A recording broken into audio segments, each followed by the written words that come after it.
There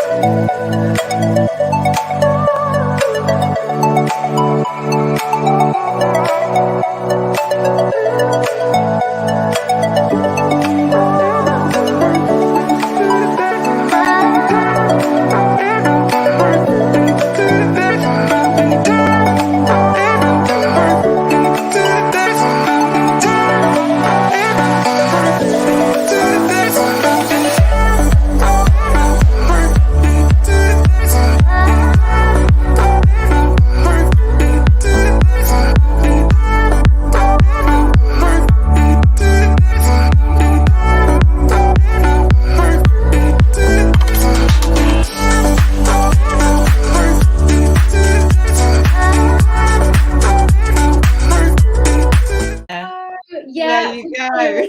Wow, brilliant. Right, let me try and reposition so my camera's right on both places.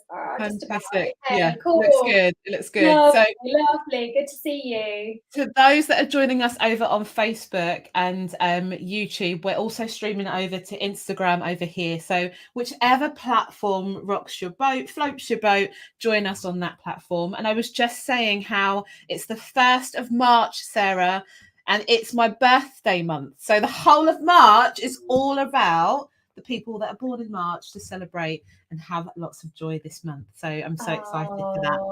That is lovely. What an exciting thing. And the beginning of spring, lots of celebration. Lots of celebration in March. Wonderful. Yeah. So we are talking about today. Oh, it's a bit of a topic today, Sarah, right? It's a big topic today. We're talking about International Women's Day, which is next week, Tuesday, the 8th of March, and we're going to be talking all about that. But before we start today, we really wanted to acknowledge really the feeling, the heaviness of the feeling, right, that we're all feeling at the moment with the situation in the Ukraine. It's horrendous. Like, I don't think we imagined that we would see this, or we hoped that maybe we wouldn't see this in our lifetime, and it's scary. And when I know that we're struggling with it, and I know that our children are struggling with it as well. So we just really wanted to start by acknowledging that. So although for us, we're talking about International Women's Day, we said, should we even be talking about International Women's Day when there's such huge events going on globally? But the theme of International Women's Day is about breaking the bias, breaking down discrimination, breaking down barriers between people. So although it kind of feels hard to kind of, to carry on and to keep showing up and offering what we're offering in our business, actually, I think it's really important. Yeah, and I was saying to Sarah, because we co-work on a Tuesday and a Wednesday on our Catalyst venture, and Sarah, I don't know, you must have sensed it from me because it was the first thing that you asked me, right? And I said to Sarah how I'm feeling really heavy today. And the heaviness started from yesterday morning. I couldn't really shake it off. I managed to shake it off when I saw my daughter, because she always makes me smile and brings me joy when she came back from school. But the heaviness, I think, is because for me, being quite an empath as well, I kind of feed off other people's emotions and what's going on in my surroundings. And I find it sometimes quite difficult to shake it. And I'm always the person who wants to fix things, even if they're beyond my control. I will always see, what can I do to fix things? And sometimes that can become a challenge. So for all those people out there that are feeling this heaviness, it doesn't help with the weather where we're at the moment as well. It's quite dull and dreary over here, but just know that we've got you, we understand you, we stand by you. And whatever we can do to support you, just reach out and let us know. But at the same time, whatever you can do to support yourself during this time is really, really key. But unfortunately, life goes on, right? Yeah.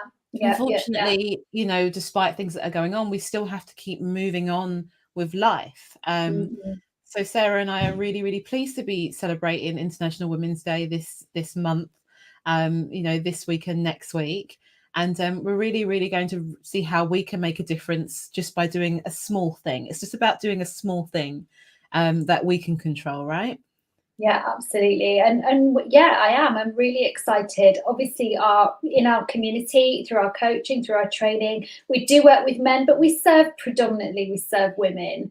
Yeah. And we work with women from all sorts of different backgrounds, different contexts, and we hear how women of all, all backgrounds, all sorts of different contexts, come across bias in their working lives, in their businesses, and also because I think we have we have an educated audience, and we know that you guys are really dedicated to your personal growth. We know that we're always trying to learn, to educate ourselves, to do better, to be better. So we've all got an investment as well in learning, what we can do better, how we can work towards creating a more equitable society.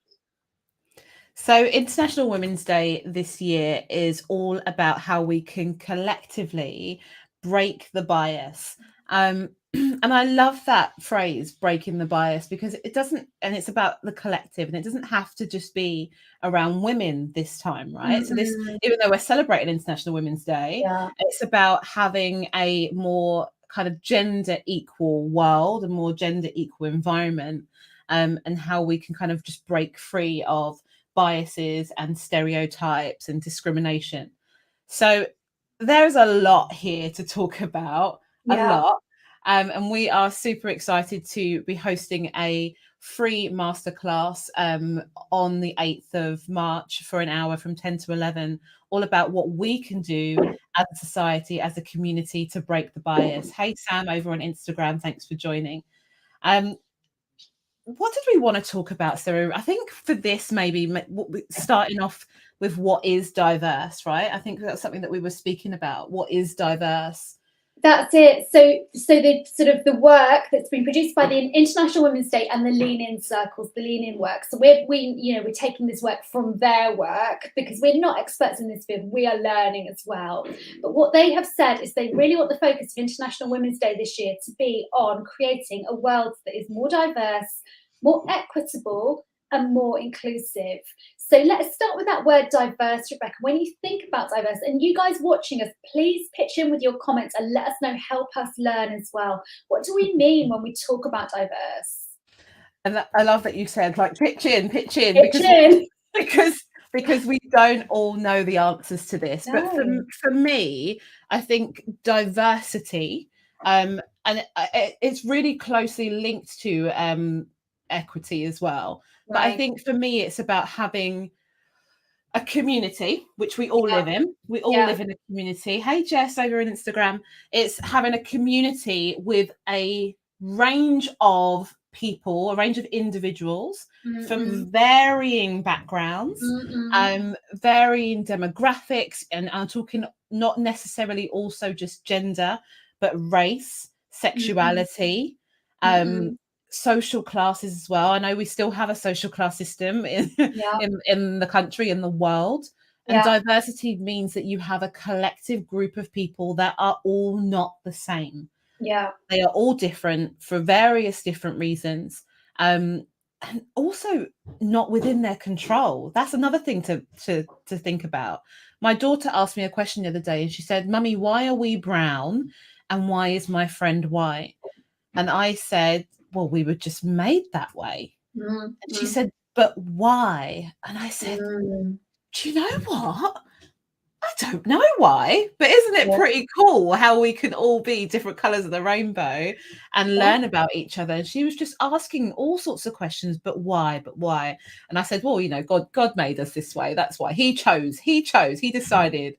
But it's interesting when we talk about diversity that people don't realize that it is about making sure that we're open to varying different ethnic groups, varying different sexualities, varying different ages as well. So it's a tough one, that one, a big one. It's a big topic. Hi, David. Thank you for joining. Yeah, it's a really big topic, isn't it? And then the second was about this word equitable. And I'll tell you what my understanding is of equitable. And then I'll ask you what yours is as well. So equitable, can I say it first? Equitable, for me, means that sense of equality in, I guess, removing or minimizing barriers to progression for everybody. So I always go, because Rebecca and I, for those of you who don't know, Rebecca and I started our lives as teachers, right? So we've always been secondary school teachers. And so removing barriers to achievement in schools is a really big thing. When I started teaching, one of the things that I learned very early in my teacher practice was be really careful when you're setting homework, because remember that 20% of families in the UK don't have a table, right? They don't have a table to do.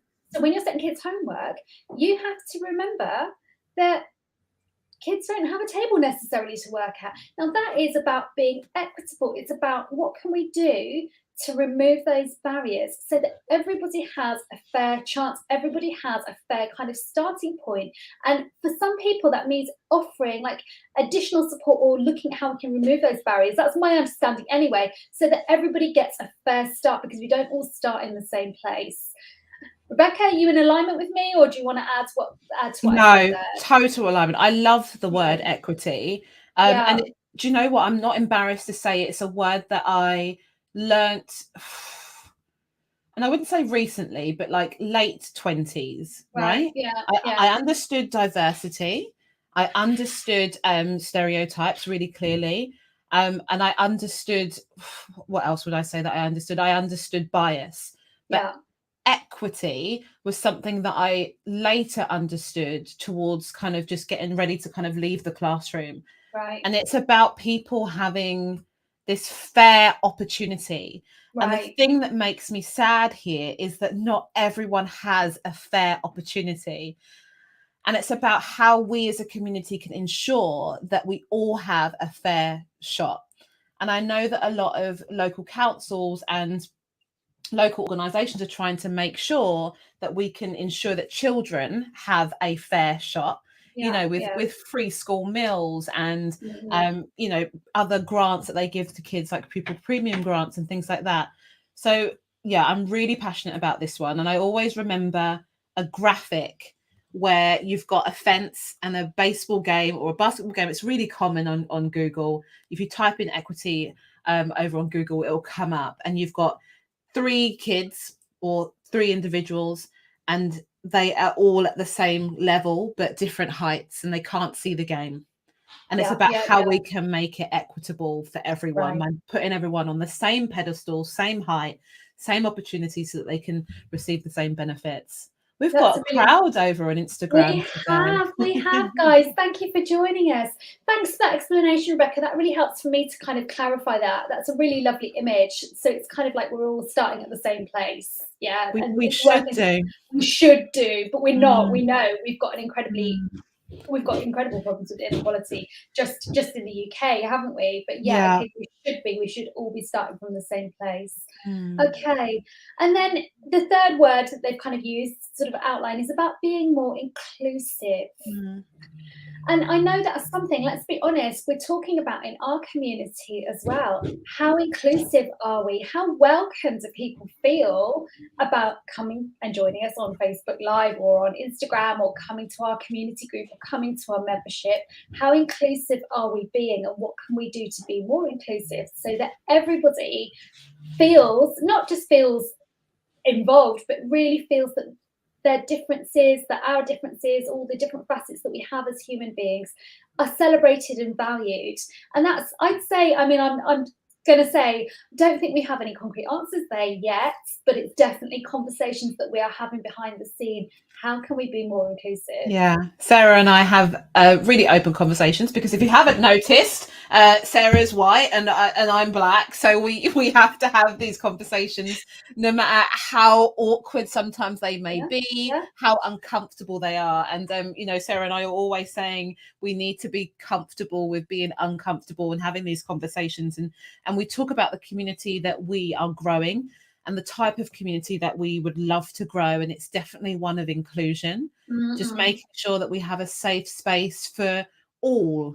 And when we talk about diversity, right? So from all diverse backgrounds, male, female, wherever you're from, if you're neurodiverse or if you're neurotypical, we really want to have an environment where people feel safe. And that's the most important thing. It's the safety, where you feel safe and secure, and that you feel loved and you feel wanted. And that's definitely a place that we all need to hang out in a more inclusive world.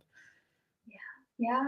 So, well, you can see where we're at with this, right? This is honestly like a classroom for us. We are not standing here positioning ourselves as experts in this field in any way. We are committed to learning, to educating ourselves, and to having open discussions about how we can do better, how we can be better, what we can do collectively. So if you're interested in having those conversations and you recognize it's important for you and you're, for you as a member of a community, or you as a parent, or you in the workplace, or you in your business, and you're like, right, okay, yeah, do you know what, I'm ready to come and to engage with these conversations and to reflect and to think about what we can do as individuals, but also collectively, do please come and join us next Tuesday. So what do we do, Rebecca, if we want to join next Tuesday? So on Tuesday the 8th, we're holding a free event, and the key word there is free. You don't have to pay because we're all learning together. We're hosting a free event. Sarah and I are doing a 1-hour masterclass at 10 o'clock, which if you're in an organization or in a business or in a school, you can actually showcase and broadcast so that other people can learn with us as well. After that, we're going to have a group coaching session for half an hour, and that's for people that would love to kind of bring an obstacle to the table, bring their experiences to the table, and be part of a community that is united in creating a more gender equal world. And then after that, we've got some panel discussions. We're having a panel discussion with Angel Ashcroft, who is talking about women in engineering and her experiences, and we will also be having a panel discussion with Anita Fagora, who also will be sharing her experiences and teachings too. So what do you have to do? Well, if you haven't seen on the screen on Facebook and YouTube, you need to go to bit.ly/breaking the bias, and you just simply sign up, and we will do all the reminders and emails for you to let you know where to join us on Zoom. And if you're over on Instagram, thank you for still being here, lovely, lovely Instagrammers. If you are over on Instagram, all you have to do again is go to the link in the bio, and it will be there as soon as this live is over. I can promise you that. Brilliant. Okay, Rebecca, thank you so much. Always fascinating to talk to you. We always have a really rich discussion. You guys watching us, like I said, pitch in, bring your comments. We'd love to hear your thoughts as well. And come and join us next Tuesday. We're here between 10 o'clock and 1 o'clock, but you don't have to come for the whole thing. You can come in for an hour and just kind of pitch in and do what you can next Tuesday. But we would really love to welcome you and to hear your viewpoints, hear your discussions, so that we can work together to create a more diverse, more equitable, more inclusive world. That's what we're here for. Okay, have a great day, everybody. See you later.